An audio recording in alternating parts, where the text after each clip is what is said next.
Welcome to BRK news. Blood pressure, high blood pressure అనేది ఇబ్బంది పెడుతూ ఉన్న సమస్య. ఎందుకు బీపీ అనేది పెరిగిపోతూ ఉంటుంది? బీపీ పెరిగితే వచ్చే అనర్థాలు ఏంటి? మరి జాగ్రత్తలు ఏం తీసుకోవాలి? వివరాలు తెలుసుకుందాం. ఈరోజు మనతో పాటు ఉన్నారు ప్రముఖ internal medicine specialist doctor Rajesh Ukkala గారు. డాక్టర్ గారు నమస్తే. నమస్తే. డాక్టర్ గారు, జనరల్గానే బీపీ లెవెల్స్ అంటే ఎంత ఉండాలి? సో బ్లడ్ ప్రెషర్ అనేది మన దేశంలో ఆఫ్టర్ డయాబెటీస్ చాలా ఇంపార్టెంట్ ఆస్పెక్ట్ బ్లడ్ ప్రెషర్ గురించి. ఇప్పటికి కూడా చాలామందికి డిస్పైట్ మెడికల్ అవేర్నెస్ మా ఏజ్ కింద ఉంటే చాలు కదా అనేది ఒక అపోహ ఉంది. ఈవెన్ టుడే నేను పేషెంట్స్లో చూసి వచ్చిన ఆన్సర్ చేసిన క్వశ్చన్స్లో ఇది. So in general for anybody 120, 80 and below is normal. So ఇది అప్ టు 140, 90 వరకు యాక్సెప్టబుల్ సిచ్యువేషనల్గా. అంటే ఈ బ్లడ్ ప్రెషర్ అనేది ఒక వేరియబుల్ కాంపనెంట్. అంటే మనం పరిగెట్టాము, కాస్త బీపీ పెరుగుద్ది, నవ్వాము, బీపీ పెరుగుద్ది, నిద్రపోలేదు, బీపీ పెరుగుద్ది, కాసేపు నిద్రపోయాము, బీపీ తగ్గుద్ది. ఈ వేరియబుల్ కాంపనెంట్లో 120, 80 కాకుండా అప్ టు 140, 90 వరకు యాక్సెప్టబుల్ కాంపనెంట్ కింద మనం కన్సిడర్ చేయాలి. సో ఒక నార్మల్ పర్సన్కి బ్లడ్ ప్రెషర్ 140 అండ్ బిలో 80 ఉంటే అది కరెక్ట్. ఆఫ్టర్ దట్ సస్టైనబిలిటీ అంటే కంటిన్యూస్గానే ఇప్పుడు 140, 90 వస్తుంది అనుకున్నాం. That means it is a treatable condition. So blood pressure మూలాన చాలా అవయవాల మీద ఒత్తిడి ఉంటుంది కాబట్టి ఆ నంబర్స్ కాస్త మనం ఇంపార్టెన్స్ ఇచ్చి ఆ 120, 80 అరౌండ్ మెయింటైన్ చేసుకుంటే, ఎస్పెషలీ ఏజ్ రిలేటెడ్గా సపోజ్ ఒక యంగ్స్టర్కి కానీ అబవ్ 120, 80 వస్తుంది అంటే మనం దాన్ని వాచ్ఫుల్గా చేసుకోవాలి. జనరల్గా ఎనీ మెజర్స్లో, రెమిడియల్ మెజర్స్లో నార్మల్గా న్యాచురల్ పద్ధతులు ఫస్ట్ పాటిస్తాం. ఇందాక నేను చెప్పినట్టు ఏదో కారణంగా బీపీ పెరిగిందా అంటే నేను కొన్ని చెప్పలేదు. అక్కడ కాఫీ తాగినా పెరుగుద్ది, ఆల్కహాల్ తాగినా పెరుగుద్ది, సిగరెట్ తాగినా పెరుగుద్ది. సో ఇలా చాలా కారణాల వల్ల బ్లడ్ ప్రెషర్ అనేది పెరుగుద్ది. ఆ పెరగడం అనేది సస్టైన్డ్గా మోర్ దెన్ 140, 90 కానీ ఉంటే దెన్ మెడిసిన్ అనేది అవసరం పడుతుంది. సో ఒక యంగ్స్టర్లో ఇలాంటివి కనబడుతున్నాయంటే రివర్సిబుల్ కాంపనెంట్స్ అంటే avoiding things which can cause blood pressure అనేది చాలా ఇంపార్టెంట్గా మనం గమనించుకోవాలి. బ్లడ్ ప్రెషర్ని క్లాసిఫికేషన్ చేసేసారు స్టేజెస్ కింద. సో నేను చెప్పినట్టు 120/80 నార్మల్ కింద అండ్ బిలో అంటే దాని నుంచి ఒక 10 అబవ్ వేసుకుంటూ పోతుంటే అది స్టేజెస్ కింద stage 1, stage 2 and malignant hypertension అని కూడా కేటగరైజ్ చేయడం జరిగింది.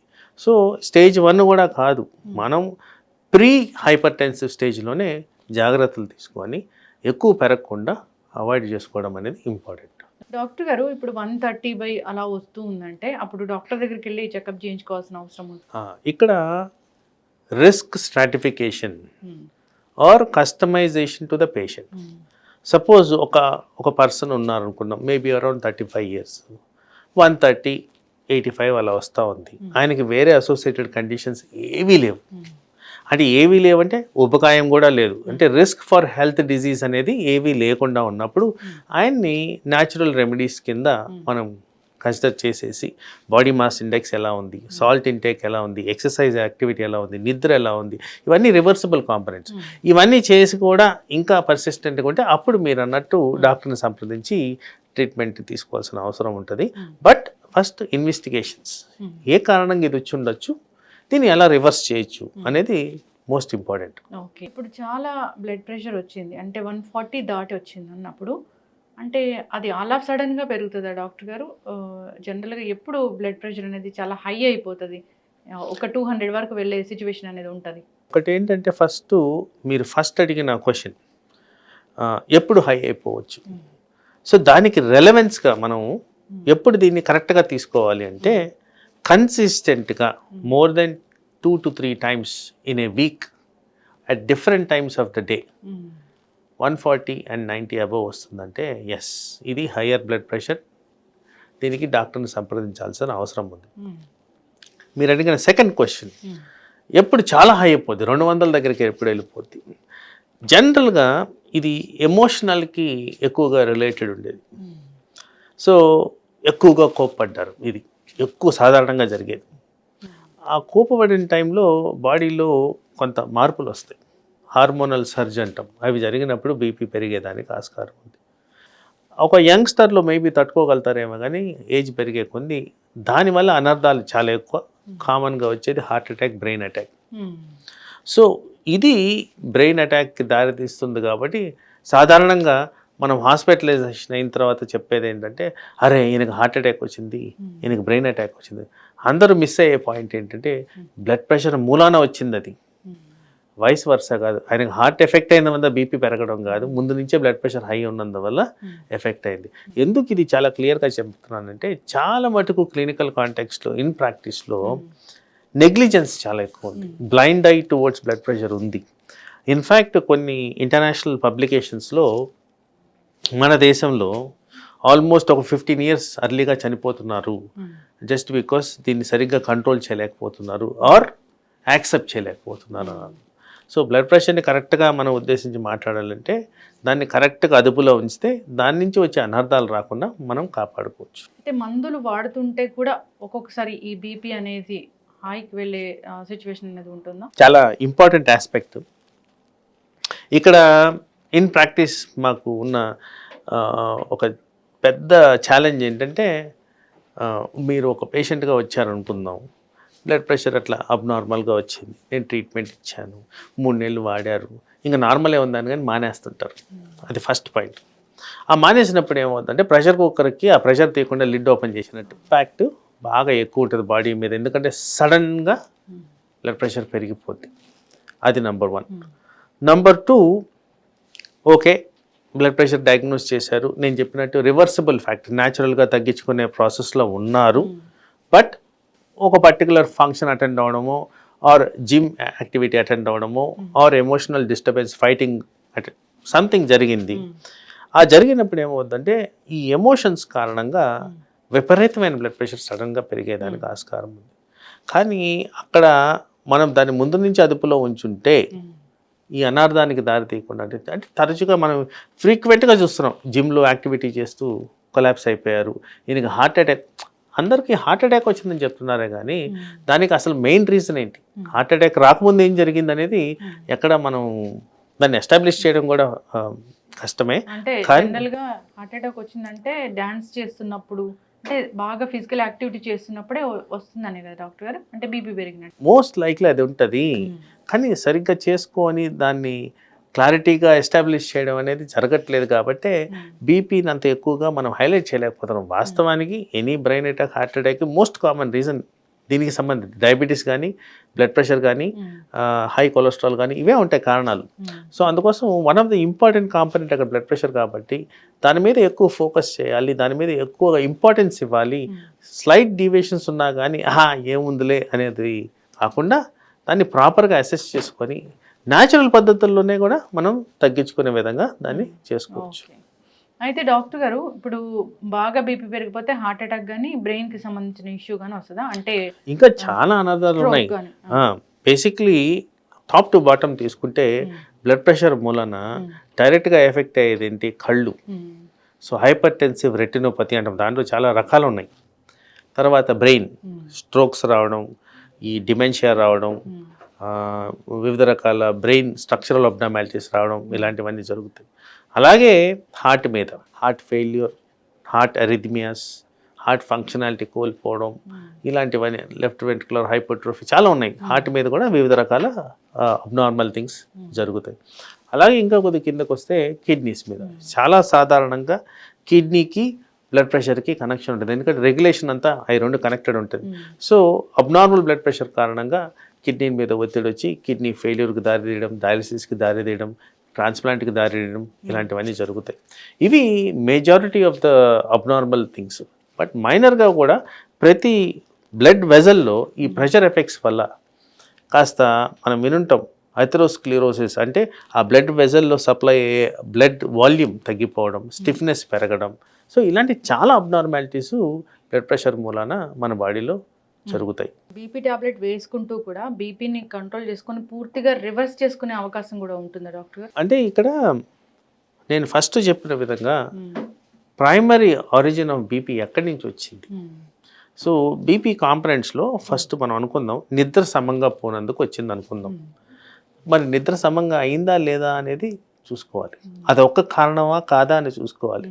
సాధారణంగా ఎలా ఉంటుంది, నిద్ర సరిగ్గా పోనందుకు జనరల్గా ఉబకాయం అనేది ఒక కామన్ సైడ్ ఎఫెక్ట్. మరి ఊబకాయం వచ్చినప్పుడు కొలెస్ట్రాల్స్ పెరుగుతాయి. సో ఇట్లా వాట్ ఈస్ దేర్, ఆ పర్సన్లో ఏ కారణాల వల్ల బీపీలు ఎస్టాబ్లిష్ అయ్యేది చూసుకోవడం ఇంపార్టెంట్. ఎంత రివర్సిబిలిటీ తీసుకొచ్చావు అనేది ఇంపార్టెంట్. ఇవి జరిగితేనే మనకి బ్లడ్ ప్రెషర్ని రివర్సిబిలిటీ గురించి మాట్లాడచ్చు. సాధారణంగా నా క్లినికల్ ప్రాక్టీస్లో చాలా తక్కువ మందికి requirement of blood pressure once treatment start చేసిన తర్వాత లేకుండా కనపడడం చాలా తక్కువ. ఇప్పుడు బీపీ న్యాచురల్ వేస్లోనే తగ్గించుకోవాలి, ఓకే 130 అలా వస్తుంది అన్నప్పుడు న్యాచురల్ వేస్ అంటే ఏముంటాయి? పర్ఫెక్ట్గా తగ్గించుకోవచ్చు. సో న్యాచురల్ వేస్లో first and foremost physical activity, exercise మూలాన లాట్ ఆఫ్ చేంజెస్ బాడీలో జరుగుతాయి.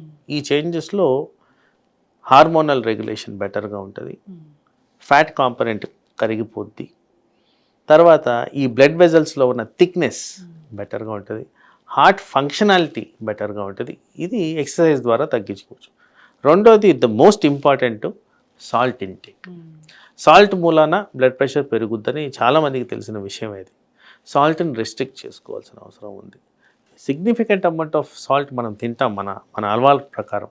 ఆ అలవాట్లలో సాల్ట్ని మైనస్ చేసుకుంటే డెఫినెట్గా బ్లడ్ ప్రెషర్ మీద ఎఫెక్టివ్గా ఇంప్రూవ్మెంట్ ఉంటుంది. తర్వాత ఈ సాల్ట్ అనే దాంట్లో సోడియం కాంపొనెంట్ అనేది ఇంపార్టెంట్. ఈ సోడియంని రెడ్యూస్ చేసే విధంగా పొటాషియం అనే ఇంకొక ఎలక్ట్రోలైట్ మన బాడీలో ఉంటుంది. సో ఆ పొటాషియం తగ్గించే విధంగా అంటే ఫ్రెష్ ఫ్రూట్స్ అండ్ వెజిటబుల్స్ ఇవన్నిట్లో కూడా హై పొటాషియం ఉంటుంది. పొటాషియం అండ్ సోడియం బ్యాలెన్స్లో ఈ సోడియంని తగ్గించే విధంగా పనిచేస్తుంది కాబట్టి తద్వారా కూడా మనకి ఇది తగ్గేదానికి ఆస్కారం. తర్వాత మెడిటేషన్ కారణంగా ఏంటంటే బ్రెయిన్కి relaxation, rest and repair process. ఆ టైంలో కూడా మనకి బ్లడ్ ప్రెషర్ తగ్గేదానికి ఆస్కారం ఉంది. తర్వాత వ్యసనాలు, సో స్మోకింగ్, ఆల్కహాల్, ఈ రెండింటి వల్ల డైరెక్ట్గా బ్లడ్ ప్రెషర్ పెరిగేదానికి ఆస్కారం ఉంది కాబట్టి డెఫినెట్గా వాటిని స్టాప్ చేయాలి. తర్వాత excessive amount of caffeine consumption, coke consumption, వీటి వల్ల కూడా మనకి బ్లడ్ ప్రెషర్ వచ్చేదానికి ఆస్కారం ఉంది. ఇవే కాకుండా డయాబెటీస్, హైపర్టెన్షన్, కొలెస్ట్రాల్ ఇవన్నీ కూడా అసోసియేటెడ్ కండిషన్స్ కాబట్టి వీటి కారణంగా కూడా బ్లడ్ ప్రెషర్ వస్తుంది. కాబట్టి వీటిలన్నిటినీ టార్గెట్లో ఉంచుకుంటే బ్లడ్ ప్రెషర్ని న్యాచురల్ పద్ధతుల్లో మనం రెగ్యులేట్ చేసుకోవచ్చు. ఖచ్చితంగా డాక్టర్ గారు చాలా చక్కగా చెప్పారండి. అయితే చాలామంది కూడా బీపీ టాబ్లెట్స్ వేసుకునే విషయంలో టైమింగ్స్ అనేవి పాటించరు. సో జాగ్రత్తలు అంటే ఏం చెప్తారు? సో అగైన్ టైమింగ్స్ పాటించడం టాబ్లెట్స్ గురించి అంటే ఇది వరకు ఉన్న ప్రీవియస్ కాన్సెప్ట్ బీపీ టాబ్లెట్స్ అన్ని డే టైం వేసుకుంటే సరిపోద్ది అనేవాళ్ళం. ఎక్కడైతే డయాబెటీస్లో ఈ డివైసెస్ వాడి మేము షుగర్ కంట్రోల్ని ఎలా తీసుకొస్తున్నామో ఈవెన్ బ్లడ్ ప్రెషర్లో కూడా ఈ డివైసెస్ వాడడం జరుగుతుంది. అంబులేటరీ బ్లడ్ ప్రెషర్ మానిటరింగ్ అనేది చేస్తూ ఉంటాం. ఈ చేయడంలో ఏంటంటే పర్టికులర్గా ఇది వరకు ఉన్న సైన్స్ ప్రకారం డే టైంలోనే బీపీ అకౌంట్ నిద్రపోతే తగ్గిపోద్దని, కానీ ఇలాంటి మానిటరింగ్ చేసినప్పుడు చాలా స్టడీస్లో మాకు ఏర్పడింది ఏంటంటే ఈవెన్ నైట్ టైం కూడా బ్లడ్ ప్రెషర్ అంటే ఈ స్ట్రెస్ వల్ల కానివ్వండి, ల్యాక్ ఆఫ్ స్లీప్ వల్ల కానివ్వండి, consumption of alcohol and smoke వల్ల కానివ్వండి, వీటన్నిటి వల్ల నైట్ టైం కూడా బ్లడ్ ప్రెషర్ పెరుగుతూ గమనిస్తున్నాం. So night time blood pressure పెరుగుతుంది కాబట్టి ఈ బ్లడ్ ప్రెషర్ ట్యాబ్లెట్ అనేది ఎప్పుడు వేయాలనేది ఈ మానిటరింగ్ చేసిన తర్వాత నిర్ధారించడం జరుగుద్ది. ఇన్ జనరల్ ఒక సింగిల్ ట్యాబ్లెట్ స్మాల్ డోస్లో ఉంటే ఐడియల్గా మార్నింగ్ టైమే ఇస్తున్నాము. బట్ ఎక్కువ నెంబర్ ఆఫ్ ట్యాబ్లెట్స్ వాడుతుంటే డివైడ్ చేసి మార్నింగ్ అండ్ ఈవినింగ్ ఇవ్వడం అనేది జరుగుతుంది. అది కూడా చాలామందికి ఏంటంటే బ్రేక్ఫాస్ట్ టైంకి తినకపోవడం, ఆ టైం కోసం లేట్గా ట్యాబ్లెట్ వేసుకోవడం, ఇలాంటివన్నీ కూడా గమనిస్తుంటాం. కానీ డాక్టర్ ఏ టైంకి అయితే సూచిస్తారో ఆ టైం ప్రకారం అదే విధంగా ఆ ట్యాబ్లెట్ వేసుకుంటే డెఫినెట్లీ బెనిఫిషియల్ ఎఫెక్ట్స్ బెటర్గా ఉంటాయి. ఇప్పుడు మీరు చెప్పినట్లుగా డివైస్ అనేది బీపీ వస్తుందేమోనని భయపడే వాళ్ళు కూడా దాన్ని మీ దగ్గరికి వచ్చినప్పుడు అడ్వైస్ చేయడం జరుగుతుంది. ఎవరికైనా పెట్టుకోవచ్చు. It's a simple device. Tablets వాడే వాళ్ళు కూడా ఎవరికైనా కంట్రోల్ ఎలా ఉంది చూసుకోవడానికి కూడా పెట్టుకోవచ్చు. అంటే టాబ్లెట్స్ వాడుతూ దాన్ని యూజ్ చేయాలి డాక్టర్ గారు? ఇప్పుడు ఆ డివైస్ అనేది ఏంటి, ఒక చిన్న టేప్ రికార్డర్ లాగా ఉంటుంది, బాడీ మీద ఫిక్స్ చేస్తారు. ఈ ఆమ్కి మనం మామూలుగా బ్లడ్ ప్రెషర్ చుట్టినట్టే చుడతారు. ప్రతి గంటకో ప్రతి అర్ధ గంటకో బ్లడ్ ప్రెషర్ మానిటర్ చేస్తుంది. మనం వాడుతున్న మందు సరిపోతుందా లేదా అనేది కూడా నిర్ధారించుకోవచ్చు. మనకు నిజంగా అబ్నార్మల్ బీపీ ఉందా లేదా, ఏ టైంలో ఉంది అది కూడా నిర్ధారించుకోవచ్చు.